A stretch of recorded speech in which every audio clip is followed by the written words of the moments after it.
Coucou tout le monde, j'espère que vous allez bien. Donc aujourd'hui on se retrouve pour un petit point lecture parce que ça fait longtemps que je n'en ai pas fait et que j'ai beaucoup de livres à vous montrer.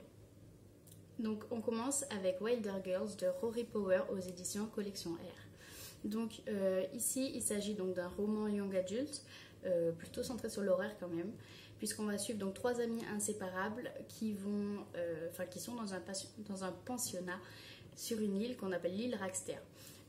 Depuis 18 mois, cette île est touchée par un mal inconnu qui s'appelle la tox. Donc c'est une maladie qui tue de nombreuses jeunes filles qui sont sur cette île.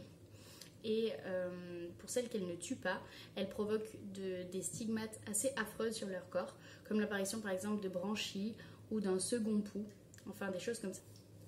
Donc j'ai lu ce livre il y a quelques temps et je l'ai franchement adoré. On est tout de suite pris dans l'histoire. L'histoire est extrêmement prenante. On ne peut pas s'arrêter de tourner les pages. C'est extrêmement bien écrit. L'écriture est très fluide. J'ai beaucoup aimé le style de l'auteur, même si elle ne mâche pas ses mots. C'est un roman avec une très très bonne intrigue. J'ai adoré cette histoire de tox. La maladie est quand même bien construite. C'est très cohérent. Enfin, j'ai adoré tout ça. Il y a énormément de rebondissements et ça dès le début. Et ça, c'est extraordinaire. C'est juste trop bien. On a beaucoup de rebondissements, on n'arrête pas. Ça part dans tous les sens, enfin, c'est vraiment super sympa. Par contre, il faut quand même que je vous prévienne pour les lecteurs qui ne seraient pas vraiment habitués au style de l'horreur, c'est quand même très dur à lire par rapport un peu au stigmate que la maladie laisse et à ce qu'elle fait. L'auteur ne mâche pas vraiment ses mots quand elle en parle et c'est assez difficile à lire pour certaines personnes. Ensuite, j'ai lu donc Killing November de Adriana Meter aux éditions Pocket Jeunesse. Donc là, un peu dans le même thème, il s'agit d'une histoire sur November. On va suivre November qui est amenée dans le pensionnat Absconditi. Donc c'est une école très prestigieuse qui regroupe l'élite un peu du pays. Mais c'est une école assez différente de ce qu'on a l'habitude de voir parce que elle va pas apprendre le français, les mathématiques ou l'anglais. Elle va apprendre le lancer de couteau, elle va apprendre à faire des potions pour tuer d'autres personnes. Elle va apprendre à cacher son accent et à mentir. Elle va apprendre que des choses comme ça, donc c'est assez spécial. Au début, on comprend pas trop pourquoi elle est dans l'académie, pourquoi elle est dans ce pensionnat, on comprend pas trop qu'est-ce qui se passe. Même elle, en fait, elle comprend pas comment elle est arrivée là, qui l'a emmenée ici, etc. En fait, tout ce qu'elle sait, c'est que son père lui a dit qu'il fallait qu'elle parte, puisque sa tante a été cambriolée. Son père lui a dit, on est en danger, il faut que tu partes, je vais t'envoyer dans un pensionnat.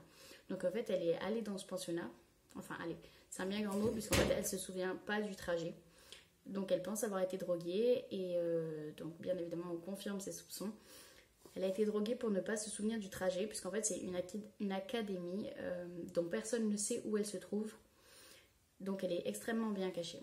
Donc au début, on a beaucoup de mal à comprendre ce qui se passe dans l'histoire, tout comme November d'ailleurs. Tout le monde lui en veut, on ne sait pas trop pourquoi. On parle de clans, on parle de guerre entre les clans, de personnes à qui il ne faudrait pas parler. Enfin, on a énormément de mal à comprendre ce qui se passe ici au début. Et puis petit à petit, tout s'enchaîne et on finit par comprendre de quoi on parle en fait, tout simplement. Et c'est là que ça devient vraiment intéressant. Surtout que dès le début, on peut pas lâcher l'histoire. Même si on comprend pas, on a absolument envie de savoir et on tourne les pages en espérant trouver le moment où est-ce qu'on comprendra enfin. Donc c'était vraiment sympa, j'ai adoré cette histoire. Je l'ai lu très vite. Il me semble qu'en 24 heures à peine, je l'avais terminé. Enfin, je l'ai lu très vite. L'intrigue est super cohérente et très accrocheuse. On a absolument envie de savoir ce qui va se passer, ce qui va arriver à November. Surtout que tout le monde essaie de la tuer. Donc dans ce pensionnat, elle n'est pas forcément en sécurité. Tout au long de l'histoire, en plus, il y a beaucoup d'indices. L'auteur nous pose beaucoup de petites choses qui pourraient nous faire deviner la suite, en fait, la fin. Bien entendu, on ne s'y attend pas, donc on n'y fait pas forcément attention. On s'attache beaucoup au personnage de November aussi, puisque on a forcément un peu de peine pour elle, qu'elle arrive dans un endroit inconnu et qu'en plus tout le monde lui en veuille. Donc on s'attache beaucoup à son personnage, surtout qu'elle est extrêmement gentille, elle est studieuse, c'est un personnage vraiment auquel on peut s'attacher. L'écriture était vraiment super fluide. J'ai beaucoup aimé le style de l'auteur. C'était assez sympa comme lecture. Donc je peux que vous le recommander.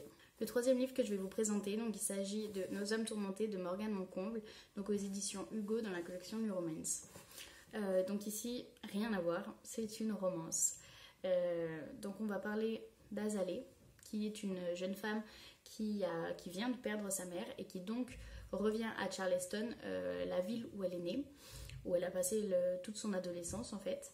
Donc elle doit revenir dans cette ville pour récupérer un peu les effets personnels qu'elle avait dans la maison de sa mère et puis pour savoir quoi en faire bien évidemment après sa mort.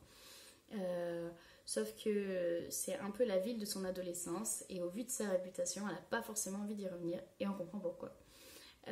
Même si elle a cette réputation qui est pas très glorieuse, hein, on va pas se mentir, elle va rencontrer son voisin, Eden, et lui, il va apprendre à la connaître petit à petit et il va finir par l'accepter. Donc je vous en dis pas plus parce que j'ai pas envie de vous dévoiler toute l'histoire, mais j'ai vraiment adoré ce roman. On a quand même pas mal de suspense, même si c'est une romance, que l'auteur fait bien durer jusqu'à la fin du roman. Ça c'est vraiment sympa. On découvre le passé et le caractère des personnages vraiment petit à petit, petit bout par petit bout. Et j'ai trouvé vraiment sympa que dans l'histoire, il y ait plusieurs personnages. Il n'y a pas que Eden et Alizé. Il y a d'autres, enfin c'est toute une bande de copains en fait. Et ça j'aime vraiment bien, c'est plutôt sympa à lire. J'ai quand même eu de bonnes surprises dans ce roman aussi. On va pas se mentir, j'ai même pleuré à certains moments. J'ai trouvé ça vraiment sympa. Cette lecture était vraiment forte par contre. Elle parle de sujets de sujets assez déstabilisants et en fait c'est vraiment une lecture super forte. Mais c'est pour ça que j'ai eu du mal à le commencer en fait. J'ai mis beaucoup de temps avant de le commencer parce que j'avais peur en fait de pas accrocher, de pas être dans le bon mood en fait pour lire ça. Et à partir du moment où je l'ai commencé, j'ai plus pu m'arrêter. Mais par contre, j'ai mis beaucoup de temps à lire parce que je voulais pas l'arrêter en fait. Quand je suis arrivée à la fin, j'ai vu que j'étais pas loin de la fin et je voulais pas que l'histoire se termine, donc j'ai mis du temps à le lire. J'ai beaucoup aimé cette histoire. En plus, la couverture est super belle sur ce livre. J'ai adoré la plume de l'auteur, j'ai carrément accroché, du coup je pense que je vais bientôt lire ses autres romans parce que j'ai beaucoup aimé. Et donc le dernier livre dont je vais vous parler, donc c'est un livre que j'ai lu en e-book, donc je vous mettrai la photo par là, la couverture par là. Donc il s'agit donc de Quand nos souvenirs viendront danser de Virginie Grimaldi. Donc il faut savoir que j'ai lu beaucoup de livres de Virginie Grimaldi. Ben, en fait il m'en reste plus qu'un à lire. C'est Le parfum du bonheur est plus fort sous la pluie. J'ai lu tous ses autres romans et j'ai carrément adoré tous ces romans. C'est des romans feel good qui nous font nous sentir bien, ça donne la joie de vivre, ça donne la bonne humeur, on a trop envie de continuer de lire ces livres. Et chaque fois que j'en termine un, j'ai envie d'en lire un autre. Malheureusement il n'y en a pas tant que ça. Et puis je les ai déjà tous lus, sauf un. Donc voilà. Donc forcément je ne sais pas si je vais être très objective sur cette lecture parce que j'adore Virginie Grimaldi. Mais enfin, je vous donne quand même mon avis. Donc dans cette histoire, on va suivre les habitants de l'impasse des Colibris. Donc en fait, c'est des personnes âgées qui habitent depuis à peu près leurs 20 ans dans cette impasse. Ils sont tous voisins. Ils ont tous un passé commun puisqu'ils habitent dans la même impasse. Donc ils ont vu leurs enfants grandir ensemble, ils ont vu tout en fait. Ils ont vu leur couple évoluer, ils ont vu leur vie évoluer tous ensemble. Et ça c'est vraiment sympa. Par contre, ça donne carrément envie.